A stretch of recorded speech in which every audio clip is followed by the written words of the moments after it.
Hi, I'm Dr. Richard Fallon, the marketing engineer. And the first thing I have to do is I need to ask a favor of you. If I speak fast, can you listen fast? Is that okay with everybody? I actually do that for two reasons. One, I have a lot to cover. Two, I'm always told in this type of environment to slow down and speak slowly. And I like breaking the rules, and I like rule breakers. And this is what this talk is about.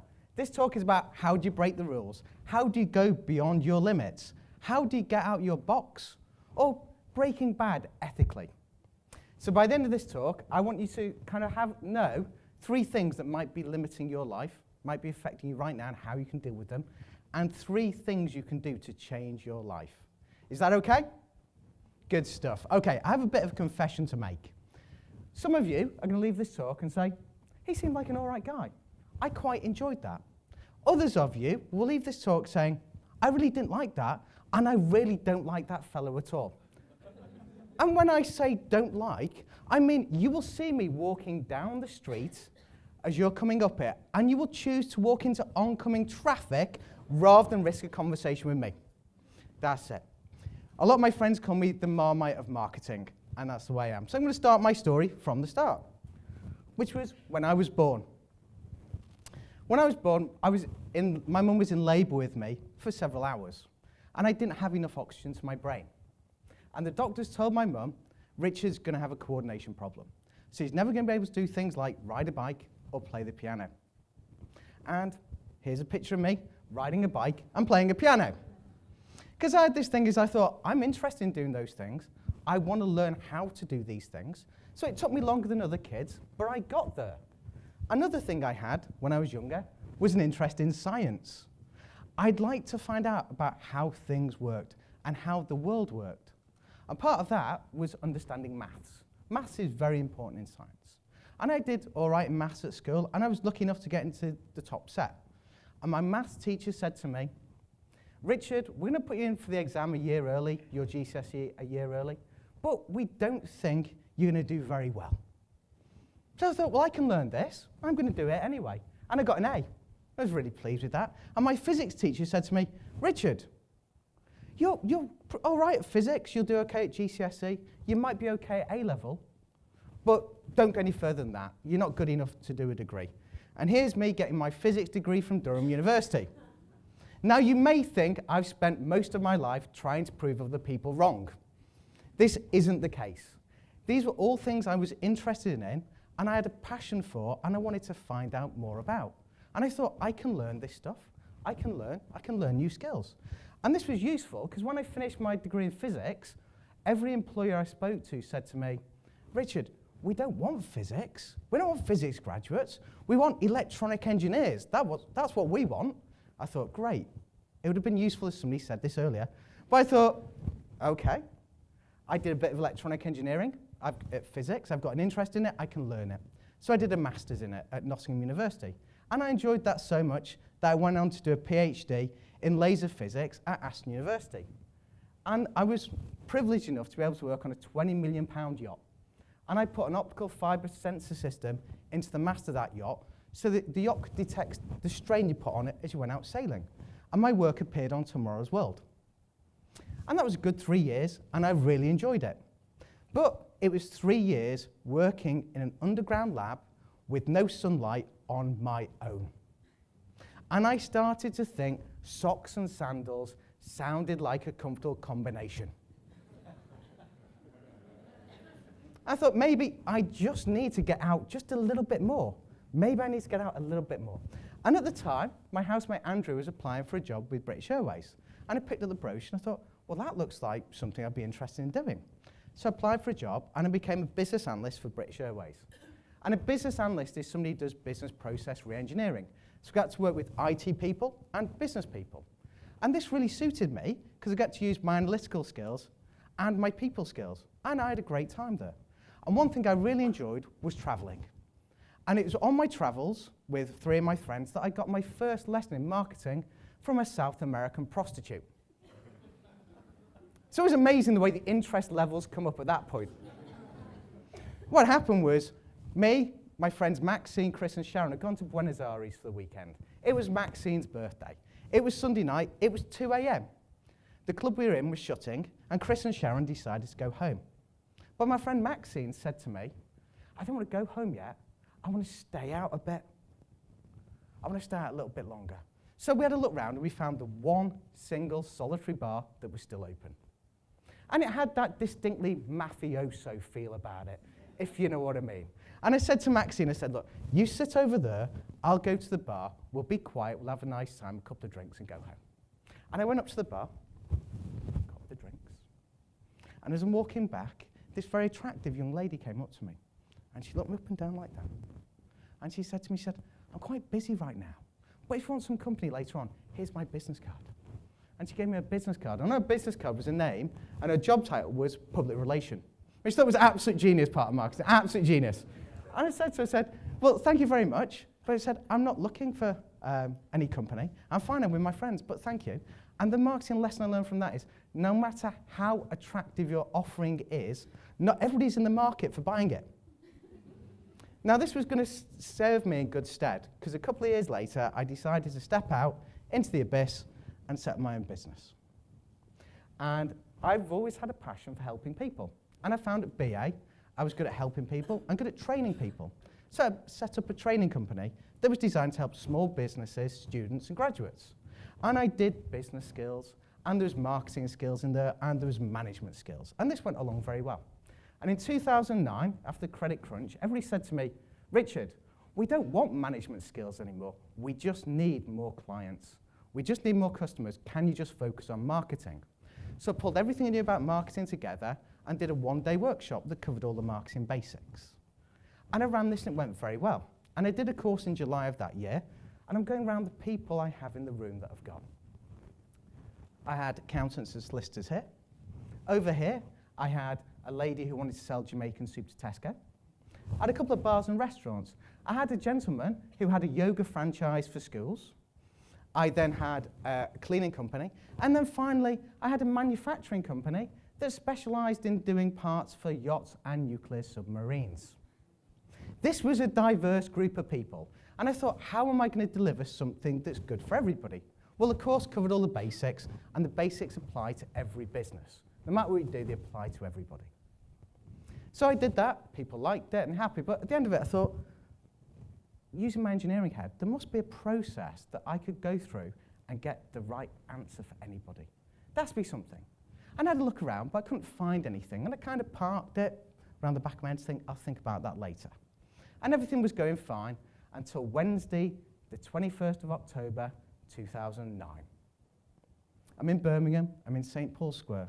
And I'm walking across the square. It's a cold, crisp day, and I can hear the leaves crunching beneath my feet and the church dinging 9 o'clock in the background. And I thought, this should be a great day. But my stomach said, something's going to go wrong. And I was right. We were due to have 15 people that day, and it was 9:30 registration for a 10 o'clock start. 9:45, nobody. 0, no one had arrived. So I started to get worried. 10 to 10, the first person arrived. 5 to 10, the second person arrived. 5 past 10, the third and final person arrived.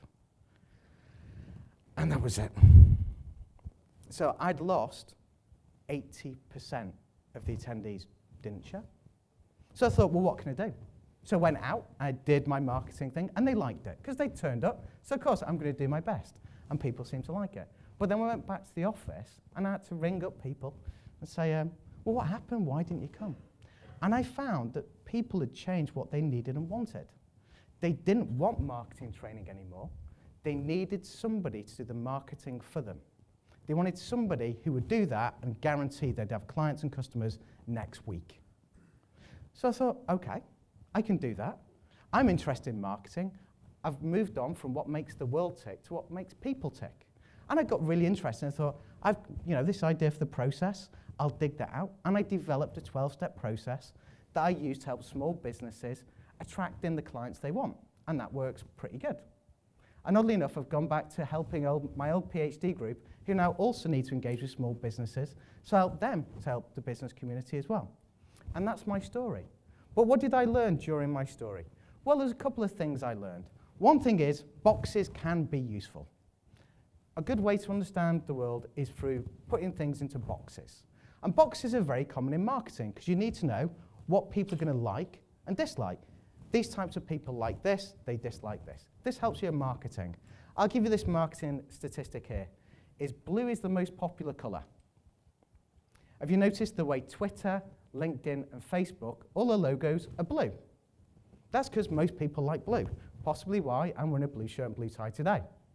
But that's kind of useful information. That's lumping people into that blue box. But there are boxes that are very damaging. And sometimes other people force us into them, and sometimes we put ourselves into them. So this I found very disconcerting. It was a study done in 2017, and it was done with children. And it found that by age 6, girls were more likely to put boys into the really, really smart category than themselves. All the children were given various activities to do, and some of them were labelled for really, really smart children. And the girls tended to leave them alone and give them to the boys, because they thought intellectual brilliance was a male trait. Incredible. So this is one of those self-limiting beliefs, isn't it? They decided they can't do that, so I'm not going to do it, I'll leave it for somebody else. And this is what I've come across. First thing that kind of stops people, most people have some self-limiting beliefs. A self-limiting belief is a decision you've made about yourself that stops you doing something or getting good at something. So this could include, I'm too old to learn something new. I'm too young. I'm too lazy. I'm just not good at maths. All these things are things people have as limiting beliefs, and they stop them reaching their full potential. And the best way to deal with them is covered in various TED Talks. All I can say today is, if you recognize them, that goes a long way to dealing with them. But if you have a look, you will find other TED Talks on how to deal with self-limiting beliefs. But sometimes these beliefs come from other people's beliefs and fears. People who say to you, you just aren't good enough. You can't do that. It's too risky to set up your own business. What do you mean you want to do marketing? You're a physicist. All of these things come in. And there's various ways to handle this. One of it is to ignore them and just go and do it anyway and be very successful. I like that route. Or just hang out with different people. It's a way to do it. And then at the top, we have actual limits. There are things that limit people. For example, one of my friends, Kerry, she really, really wanted to be an air stewardess. That was her passion. That was her goal in life. She wanted to achieve that. Now, unfortunately, she was only 5 foot, and you need to be 5'2" to be an air stewardess. So this was a physical limit. Beyond putting herself on a rack, she was not going to be able to be an air stewardess. On my side, I like singing. Anybody who knows me knows I am a terrible singer. I am genuinely awful. Now, I could take lessons and get to a point where people don't find me offensive when I sing, but I'm never going to be a world-class singer. So all you can do with the actual limits is accept them. So I've just accepted the fact I am never going to be a great singer. I'm never going to be a model for Calvin Klein. These are beyond what I can do. But the thing is, you're pinned down by these lower things, self-limiting beliefs, other people's beliefs and fears. So here's what some famous people have said. I love this quote from Henry Ford. Whether you think you can or whether you think you can't, you're right. If you think you can do something, that's going a long way to being able to do it. If you think you can't, you're never going to try. You're never going to even give it a go. And I like this quote from Richard Bach. If you argue for your limitations, and sure enough, they're going to be yours. If you keep telling people, I'm just no good with computers, don't be surprised when you find out you're not very good with computers. Because you've put it there, you've said, I'm not good at this. So if you can get over those ideas, you can start getting good at these things and developing new things. How do you do that? Well, you do that through interest in learning. If you want to have more ability, if you want to have more wealth, if you want to have more fun in life, it is genuine interest in something and the willingness to learn it that will get you there. There are so many ways to learn things these days. You've got TED Talks, there's online courses, there's books, libraries. You can go out and learn whatever you want and get yourself as able as you can do. And you'll have more fun and more ability. So at the start, I said I was going to share 3 things with you can do to transform your life. The first one is experience and learn something new. And what I mean by that is go out and experience something you think you would hate. My mum years ago had tickets for the opera. On the day of the performance, she had a migraine. So she said to my dad, "You're going to have to go instead." My dad really, really didn't want to go. Said, "There's no way I'm going to like this." He went, he absolutely loved it. He was blown away. He thought that was brilliant. So go out and experience something. You think, "I don't think I like jazz music. I don't think I like this." Go and listen to it, go and do it. And learn something new. If you're interested in photography, do a course in photography. Find something new to learn, because this will help you do the second thing. Discover new passions and realize new abilities. How do you know what you're passionate about and where your strong abilities lie unless you try new things? You don't know. You have to try new things. So get good at something and say, "Hey, I really like doing this." It might be something you prefer doing than what you do now. It's like me, I've tried various things. Go and try something new. If you're going to really realize new abilities, though, you have to do this third one. Hang around with the right people. Because people can either drag you down or pull you up. If you want to have a successful business, hang around with successful business people. If you want to be rich, hang around with rich people. If you want to be really good at something, hang around with people who are really good at it. Things brush off. You pick things up from them. So in summary, what I've covered today is, one, I guarantee you have skills, abilities, and passions that you haven't realized yet. There'll be stuff you haven't tried that when you try it, you think, "I really like this. This is great." Number two, I can guarantee that you are far more able than some people would like you to think you are. And number three, the key to surviving in uncertain times is being interested in things and being willing to learn new things and having some fun while doing it, because that's really important. So my end message is, be all you can be and go and have some fun. Thank you very much.